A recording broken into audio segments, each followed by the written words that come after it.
What's up, everyone? This is George from Your Local Musician, and this is episode 16 of the Beats in My Bedroom podcast.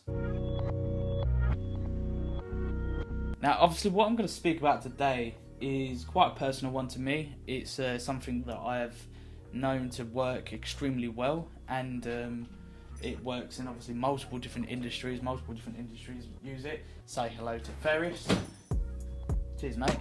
And that is utilising the power of lead magnets within your music business. And first, obviously, I've got to explain what a lead magnet is and what is the significance of it, and obviously explain why you should be using them in whatever it is that you're doing. A lead magnet is the title kind of gives what it is away. It is essentially a magnet to attract a potential lead, so i.e. a email sign up. Generally what these lead magnets tend to be are obviously things like drum kits, free sound kits, PDF downloads, free ebooks and things like that. You've probably signed up to a lot of these yourself. For instance, I'm almost guaranteeing the reason you're watching this right now is because I captured you from a lead magnet. Tell me if I'm wrong in the comments. And obviously I utilise this quite heavily in my music business. So for instance, a lot of the email subscribers that I gain tend to obviously come from people downloading my free drum kits. And obviously if they want to download my drum kits, they have to give me their name and email address. And I sort of take it in a different direction as well. That's sort of generally just the standard way to do it. Is obviously they get a free drum kit, you give them their name and email, they get their download link, bosh, that's it. Whereas I sort of take it in a different approach. I do get their email, but I do what is called a two-stage opt-in. So basically what that is I will get them to do one action, then I'll get them to take another in order for them to get the kit that they want. First and foremost, obviously you'll enter your name and your email address to get the drum kit. And then on the page after that, I will then ask you to follow me on Instagram.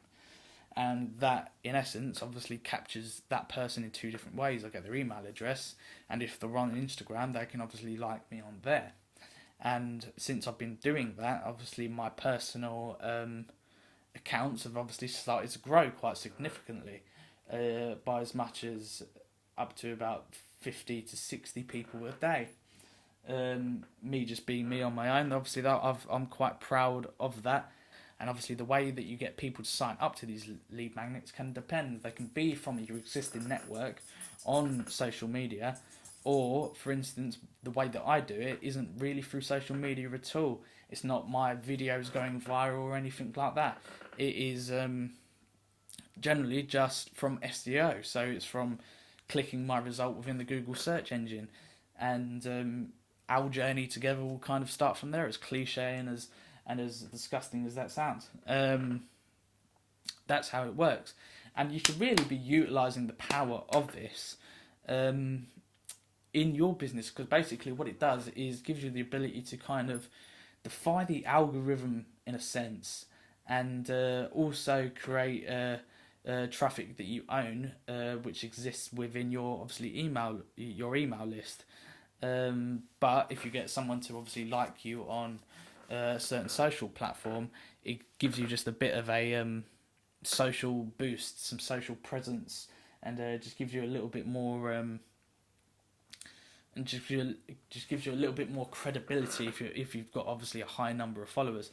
We're climbing up, we're getting there, but obviously over a certain period of time, these numbers will naturally grow. And I'm not relying on the Instagram. Algorithm and posting content all the time, every single day, although I try to post as much content as I can to essentially grow that network. And yes, the content is shown to only a certain percentage of that network, but they say, for instance, it's something like 6%, I think, on Instagram or something like that. But with every person that actually likes the page, that 6% gets a little bit more significant every time someone likes it. And the engagement generally tends to perk up a bit and go up with every day, with every post that I'm posting. I'm getting a little bit further in what it is that I'm trying to do. And if, for instance, if that's on Instagram, what I'm trying to do is obviously engage with you, grab your attention. So that's why I do things like this. And obviously you can utilise this in multiple sort of different ways. For instance, if you're a music producer selling beats online, the most obvious thing to do is to offer people free beats. Loads of people are doing that. For instance, I think it's Cash Money AP that's cited several times that's kind of the initial way that he grew his network. So if it's worked for him and it's beginning to work for me, why would you obviously not do it yourself when it is really so easy to do? It grows your network and you're developing traffic that you own. And later on down the line, if you treat and nurture those people the best that you can, they will later on become customers. And the more that you do that, the higher your list of paying customers grow. So for instance, if you've got 10,000 people on your list, or 10,000 page likes, or followers on Instagram, for instance, the percentage, say for instance, only 1% of 10,000 people actually convert and buy your thing. But then that's hopefully a good, 100 sales or 10 sales, sorry, that you might get every month. But that's a consistent thing that you can rely on. You can rely on those people if they love you and like what you do enough, then you can definitely see success from that.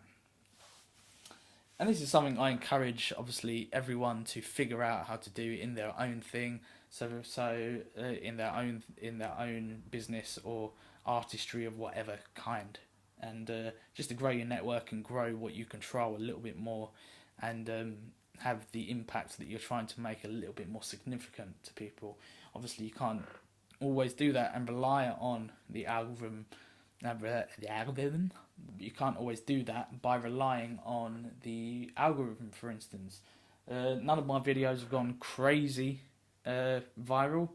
I've got a few tutorials online that I get a lot of bashment for, that have several 100,000 views, I think, or nearly. But that's not the thing that's grown what I'm doing. It's the lead magnets, and they are absolutely fundamental to every aspect of a customer's journey within my business, and which eventually leads them to buying a paid kit.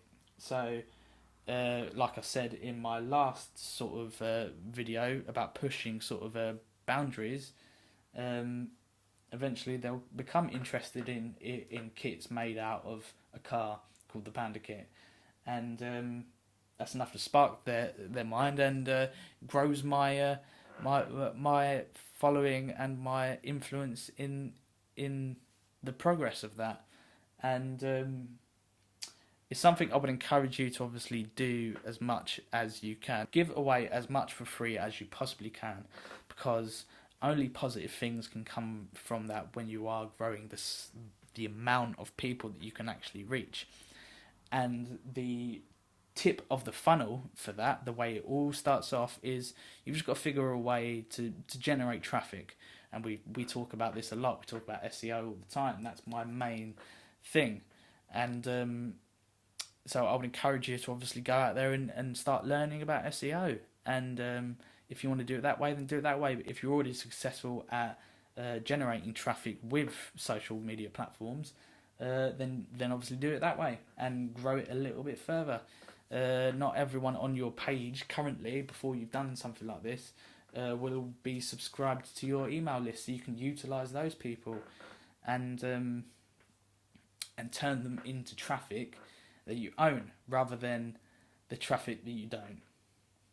Because let's face it, as big as you can become on these social media platforms, you still don't own it.